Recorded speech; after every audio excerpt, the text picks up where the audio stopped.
In today's video, we're going to get your body ready for pregnancy, whether it's 2 years, 1 year, or 6 months out. And we're going to talk through all of my favorite methods and tips.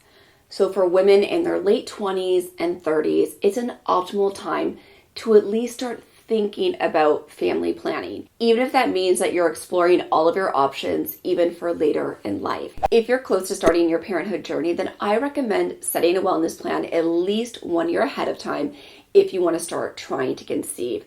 That way you can start preparing yourself mentally, physically, and nutritionally, which will push your body into its peak health for when you want to try and have a baby. In my practice, I work with women at every stage of their maternal journey, including preparing their body for pregnancy. Here's how to optimize your diet, exercise, and stress management ahead of having a baby, whether you're 6 months away or a year out, even a couple years if you're planning to get pregnant. Hi there, if you're new here, my name is Jessica, and here on my channel, we focus on all things mom life, but everything we do in my space does have a bit of a healthy twist, as I studied holistic nutrition and I'm a nutritional practitioner. So if that sounds like something that you might be interested in, I would love it if you would consider subscribing. So let's jump in with 2 years before having a baby. What we want to do is detox your body from any harmful substances. This should be a given, but while you're trying to get pregnant, you'll want to quit substances like recreational drugs, smoking, and drinking any alcohol in excess. But there's also much less obvious toxins in our health, beauty, and cleaning products that you should also avoid. These products can often act as endocrine disruptors that's found in BPA like plastic packaging, or even in products themselves that can change the balance of your hormones and negatively affect your fertility when you're trying to conceive.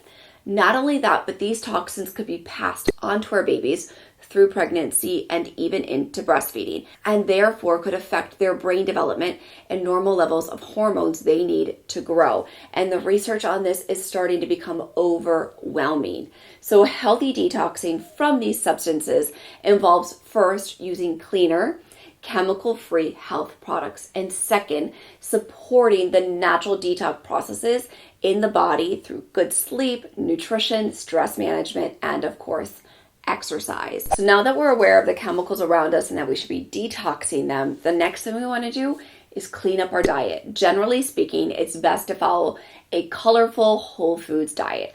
I recommend eating as many plants as possible that are a rich source of omega-3s. These are so crucial and important for fetal brain development during pregnancy, according to a growing body of research. And if accessible for you, it's definitely best to eat organic because you'll encounter fewer chemicals in your food.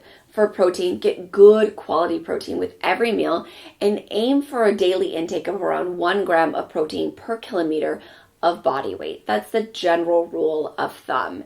If you eat mostly plant-based, make sure that you're getting protein from things like whole grains such as quinoa and high protein plants. My favorite is spirulina. If you do eat soy protein, which definitely can be challenging for our hormones, please make sure you go with organic in the form of things like tempeh, edamame, and tofu. Now, if you're more actively trying to get pregnant, you should exercise caution when it comes to seafood quality. Choose wild seafood and lower mercury fish. That'll be a wonderful source for you and your baby. The next thing we want to focus on is maintaining a healthy weight. It is great to go into pregnancy at a healthy weight, which will make for an easier pregnancy and delivery. I recommend that your BMI falls somewhere between 18 and 30, but more importantly, you should definitely work with your doctor to determine what is a healthy weight and what that looks like for you. This is often based on your family genetics and medical history. However, obesity is often associated with infertility because your hormone levels may not be regulated, and being overweight may also contribute to more complications during pregnancy and especially during delivery. However, it's not healthy to be underweight either while pregnant or while trying to conceive. Underweight women may not have regular menstruation cycles and ovulation, especially if they've struggled with eating disorders. If you're underweight, you may also have trouble carrying a baby and could be a greater risk for complications than women who are at a healthy weight during pregnancy. So then next we want to find an exercise routine and stress management process that works best for you. I often advise that most pregnant women can continue whatever workout routine they were doing prior to getting pregnant.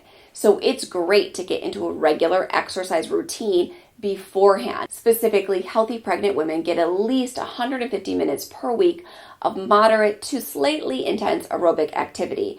But if you do vigorous, intense activity before you get pregnant, you'll likely be able to continue this on during your pregnancy based on the feedback and care of your medical doctor. But your pre-pregnancy routine should be a balance of strength, cardio, high-intensity workouts, balance, and most definitely flexibility of movements. These are so vitally important during labor and especially delivery. So we want to also talk about managing your stress levels. It is a major part of preparing your body to get pregnant. High levels of stress hormones like cortisol can negatively impact fertility hormones.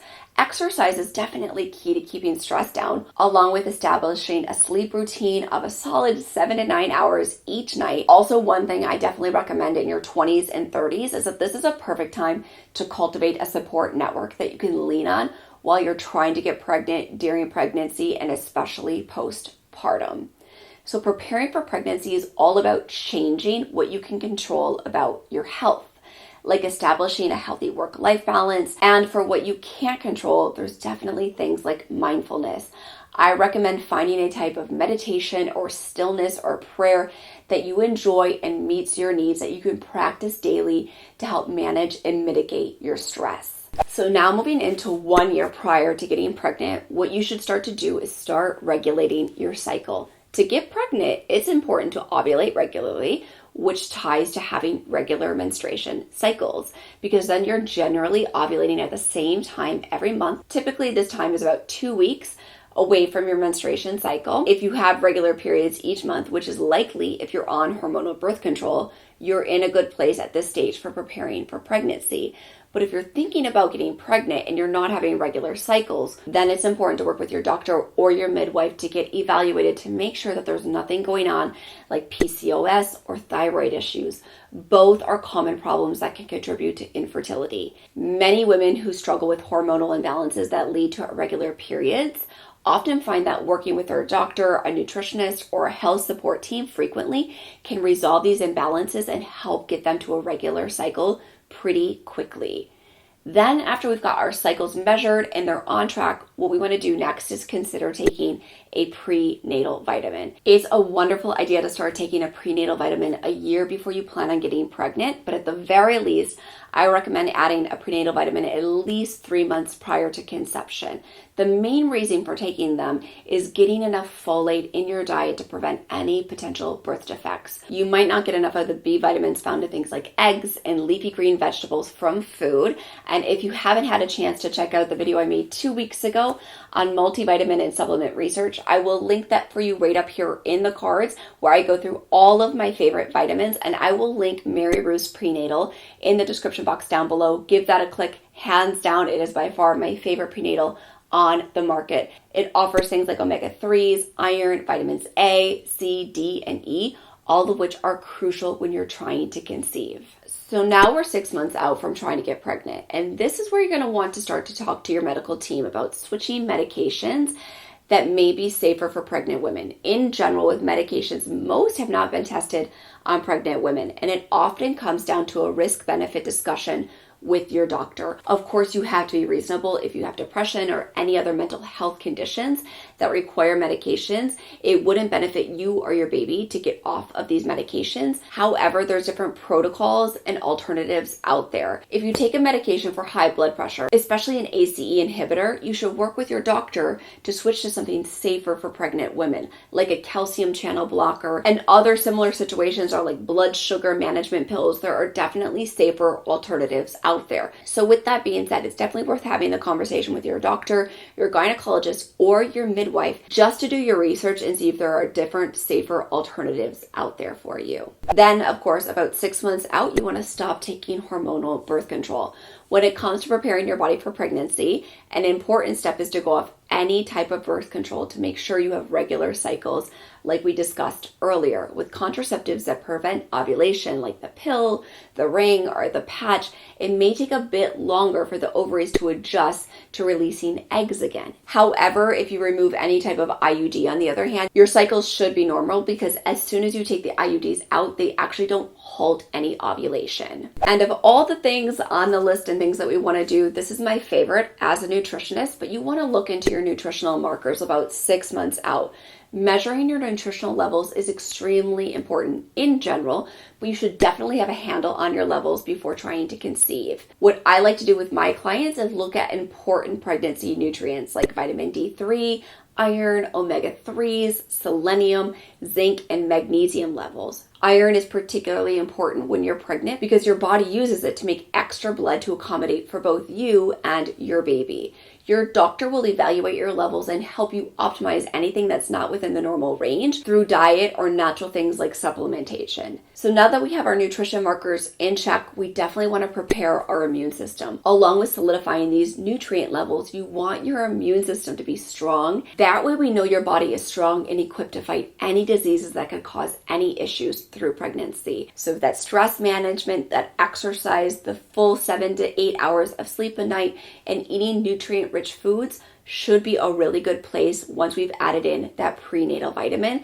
to really bolster up that immune system. I want to thank you all so much for watching, and please let's continue the conversation in the comment section down below. Leave me a comment about any questions that you may have about fertility and preparing to conceive. Likewise, I would love to hear what you do to optimize your body prior to getting pregnant. And I want to thank you again so much for watching today's video. And if you like this sort of content, it means a lot to me. If you give it a big thumbs up, it definitely means a lot to the YouTube algorithm. And now the subscribe button is right over here. Give that a click. That way you don't miss a single video. And I hope to see you back here next Thursday.